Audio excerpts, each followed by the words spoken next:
সব দেখছে, ম্যাজিস্ট্রেট এসছে, তো ওরা সব ইনভেস্টিগেশন করে পোস্টমর্টম করে তারপর পোস্টমর্টম রিপোর্ট আছে, ওদের ইনভেস্টিগেশন দেখে তারপর বলা যাবে কী হয়েছে। মেয়েটাকে এখানে কী কারণে রাখা হয়েছে? না, ও তো আগে কেয়ারটেকার হিসেবে ছিল এখানে, এখন ও আসে হসপিটালে আসে, একদম ছেলে আছে, ম্যাজিস্ট্রেট হিসেবে থাকে দিদি পাই।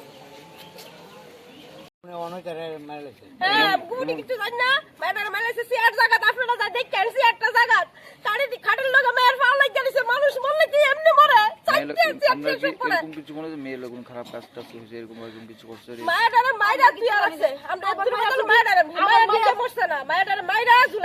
যদি আমার মায়ের ছেড়ে দিত, আমার মায়ের তো 9টা 5টা ডিউটি, আমার মায়ের যদি আমার বুকে থাকতো, আমার মায়া আজকে মানে এই মন দেখলাম। এটার মধ্যে কোনো খারাপ ধরনের কাজ টাজ এরকম কিছু হয়নি? বা যে এরকম খারাপ কাজ হয়নি, আমরা তো দুদিন পর নাচে গায়, হেরা জানে হেরা কি কাজ মেলা করে কি নাটক